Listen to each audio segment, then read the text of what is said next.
Man, I spent hours of my life eating lasagna. Oh boy, it's the Garfield movie.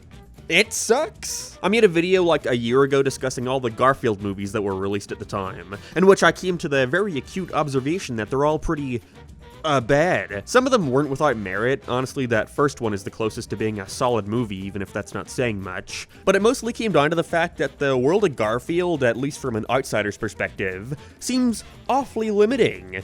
The first one was your standard adventure movie of the lasagna-loving feline seeking out Odie in the big city after he gets kidnapped. The second was your average Prince and the Pauper plot. You know, Garfield becomes British royalty after being mistaken for an identical cat who now gets to assume his life.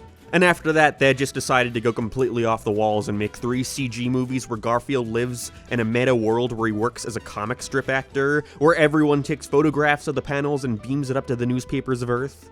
Also became a superhero at one point. Point being, felt like they didn't know what to do with him in a lot of cases, which is why I was actually fairly excited for this new one, even if it did seem a tad aimless with its marketing, mainly banking on the fact that it is indeed Garfield. Most of the posters for this thing were just parodies of other movie posters from the time. Not a unique tactic, I'm aware, but I wasn't really sure why I was meant to go and see this, other than because it stars Garfield. Initial impressions didn't have anyone too hopeful, especially with that announcement of Chris Pratt playing the titular cat himself right after being memed on for being given the role of Super Mario. But once the trailers started rolling out, I started becoming more confident that it would at the very least be a solid flick with expressive animation and some fun gags. And that seemed to be the case when it finally released, and a lot of people I know were saying it was fantastic, a genuinely great film, which got me really hopeful. I was originally not even gonna watch it because it's the fucking Garfield movie, but the positive word of mouth worked. So I got my ticket, proceeded to get really, really high, and I hated it. I thought it was dog shit. I mean cat shit. And so, here's my review of the Garfield movie. But first, if there were anything that the Garfield movie made me want to do, it was chain smoke. So if you were looking to break your bad habits, then may I recommend Fume. This video is sponsored by Fume. Fume looks at the problem a different way, providing you with an innovative, award-winning device that replaces that habit with this. An adjustable airflow dial allows you to de-stress from this anxiety. I'm telling you, they gave me this thing like a year ago, and I still find myself using it. Even if you're not looking to break any bad habits. It works just as well as something for your hands to fidget with. I love it. It's like an adult fidget toy. They come with all these great flavors too. I like the raspberry lemonade a lot, but they're all good. With over 300,000 customers and thousands of success stories, there's no reason one can't be you. So head to tryfume.com/lsmark or scan the QR code and use LSMark to get a free Fume BS when you order the Journey Pack, this cool magnetic stand for your device.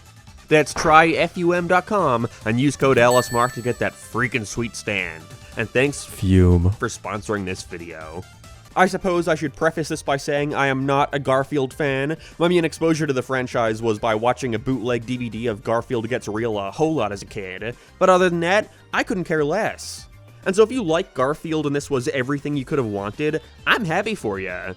But I guess I'm looking at this more from the perspective of it being, you know, a movie. Now, to get it out of the way first before I go into my patented hater bitching, I want to make it clear that this film isn't without merit. I want to praise the animation especially. I'm really glad goofy slapstick has been making a comeback in these features. I really love how expressive the posing is, and their attempts at recreating certain faces that wouldn't be as easy to accomplish in 3D without seriously skewing the model is definitely worth praising. Garfield's slight redesign took a bit of getting used to, mainly making more of an effort to have his body and head seem less separate, but overall, it looked pretty good. There were certain moments, however, especially during the middle portion where they're primarily standing around in fields in the day. The colors looked really muddied and pretty ugly, like someone turned down the saturation. I didn't want it to be super bright and colorful or anything, but it just made a couple scenes look a tad underlit, like I was watching a Netflix movie, something that didn't belong in a theater. Overall, though, looks solid, even if this was a further reminder that I'm really not a fan of Garfield humans. During the restaurant scene near the beginning, all the people really have low-budget French cartoon vibes. I don't know if that's just me. Chris Pratt, though, was just as unfitting as everyone thought it would be. I think everyone here gives a pretty good performance, Samuel L. Jackson especially, but Chris Pratt sucks. He adds nothing to the role and falls into the same trap he had as Mario, where he would try to put on a voice, but only sometimes. The whole movie he ranges from Chris Pratt to Chris Pratt doing an impression of Garfield. With all that said though, where I think this movie really blunders is with the story. It feels like it went through a million rewrites and all we're left with is a hodgepodge of different ideas, none of which feel very fleshed out as a result. It somehow manages to be too fast-paced while at the same time being utterly boring. There were at least 2 instances where I thought the movie was reaching its end, but Jesus, it just kept going. The feeling of a bunch of stuff being left on the cutting room floor definitely wasn't helped by the credit sequence, which inserts an intro song for the villain with a bunch of messy storyboard doodles.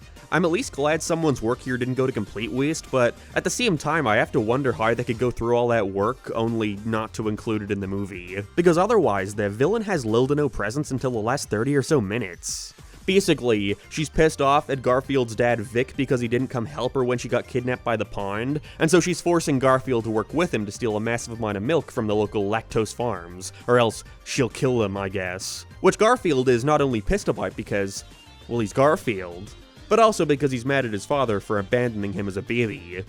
Really feels like they're 5 years too late to the whole marketable baby origin story for iconic character shtick. Sorry, did I say 5 years? I meant 35 years. Oh yeah, I hope you weren't expecting to see too much of John in this movie. He's merely delegated to a side gag where he's stuck on the phone with tech support for 45 minutes of the movie.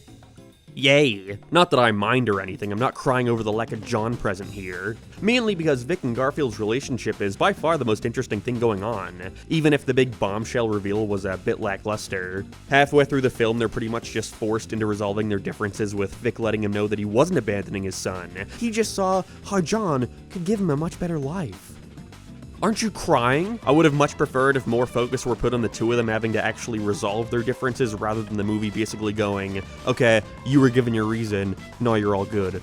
Instead, we get a boring heist movie where Garfield, Vic, and Odie, oh yeah, Odie is here too, have to infiltrate the factory to get the milk, but also help out this ox to get his cow girlfriend who's been kept there to entertain kids. By the end, I was just rolling my fucking eyes. They were throwing every cliche at the wall at that point to try and tug on your heartstrings. When this annoying animal control lady stops them from getting the milk, Vic uses it as his chance to distract her with Garfield and Odie while he flees with the reward. Where we have that really forced moment of, I'm so sorry, son. Please forgive me.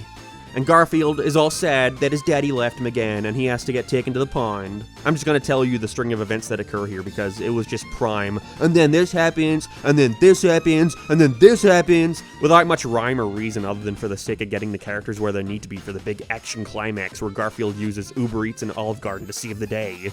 Not making that up. So Garfield gets taken to the pond where he's bitching about his dad, to which all the other cats there, including Snoop Dogg, very clever, start talking about how they also hate Vic, because he's abandoned them too, in which they start saying super on-the-nose lines like, yeah, he was always running off to check on his son that he loves so much. He'd sit on the tree across from the house and put a notch on the tree for every time he was there. Ugh. To which Garfield continuously interjects by going, yeah, right. He's probably just lying about that super specific scenario that would be pointless to lie about, and even then I'm getting secondhand confirmation about it from people who knew him and have no reason to defend him. Yeah, he's probably lying. Then John appears and takes them home, in which our hero's journey is almost complete. Garfield can't help but want to take a look at the tree to see if it was true. So he climbs it, and what do you know? He wasn't lying. All the notches are there. Who could have guessed? The suspense was killing me. It was at this point in the theater that I heard a kid in the audience loudly exclaim, "What is that?" To which I then realized that none of the children in the crowd had been paying attention to the movie at all, and were in fact continually getting up in groups to leave for minutes on end. This is when it gets super confusing, because Garfield now proclaims, "It all makes sense now. Vic must have known that we would get taken to the pond, and that John would find us. He must have also known that the cat lady would double-cross him and didn't want to put us in danger. He's in trouble. We gotta help him." Which would be convoluted but ultimately fine, if we didn't also get a scene of Vic delivering the milk and being shocked by the double cross, meaning Garfield has just created this mental gymnastics in his head to defend his dad in his own mind, which would be funny if it weren't played completely straight. We're meant to believe Garfield when he says this. It's like the movie doesn't even realize it just contradicted itself. Also, at this point, I guess they just completely forgot about their promise to help out the ox. But once he eventually rolls back into action to save his dad, he realizes he needs backup and just calls him like, "Dude, I need a favor." In which the ox isn't even remotely pissed off, he's just like, "Yeah, I'm in." Instead of something that would have made sense for his character like, "Hey, didn't I just do you a favor by training you for your mission and your dad fucked me over? Why would I help him?" No, he's cool with it. Great. And so they rescue his dad, defeat the villain, and save the day. They then get the milk from the animal control lady by trading it for the cat villain, despite her never wanting that cat. And so Vic goes on to have more of a presence in his son's life. Also, this movie runs on the logic of nobody being able to understand the animals, but there's clearly one moment at the very end where I guess they just forgot about that when John asks Garfield a question and acknowledges his response. Also, we see that the animal control lady is making the cat villain do community service, which, in this world, if a cat's just a cat, why is it doing community...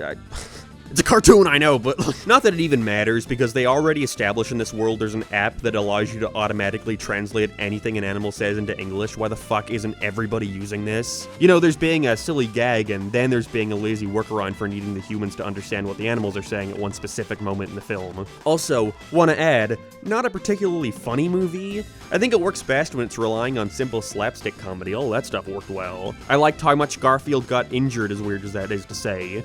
But most of the written dialogue ranged from groan-worthy, like him using these acorns as earbuds and going, "Wow, someone should put this on Shark Tank," to starting off funny, before getting completely run into the ground. Like when the Ox is explaining their plan through creatures like, "Oh, Vic, you know, you're the frog, Odie, you're the... whatever, I don't remember." Then for Garfield, he drags in this dead possum, which was funny. Garfield's initial anger towards this was pretty humorous too, but then he just keeps going. He halts the whole scene to continue asking why he has the dead possum and that he wants something else, something cooler, and that it's not fair, and everyone else just tells him to be quiet, and he continues crying about it for minutes on end. And at a certain point, it just made me look back and go, well, okay, the joke wasn't that funny. And so now when I look back on that gag, I don't remember the 5 seconds in which I find it funny, but instead, the subsequent 30 seconds where I find it to be an annoying peace breaker. Overall, the Garfield movie isn't, like, offensively bad or anything. Honestly, I'd describe it as being painfully mediocre. But it's just another one of those throwaway summer kids movies that comes and goes. I can't imagine anyone other than Garfield fans or kids will like this. Unless you're watching specifically for the fun animation, which is definitely a highlight. If I were to add this to my ranking of Garfield movies, which I have to assume I did by the end of that video, I'm not looking back at it, I'd probably put this as the second best Garfield movie, with it going above A Tale of Two Kitties, but below Garfield. I don't know, I just think that one did a better job at feeling like, you know, a movie. But I mean, whatever, do you care? None of these are very good. Watch the Garfield movie for the animation, but don't expect anything that'll stick with ya. I look forward to not watching the sequel 2 years from now.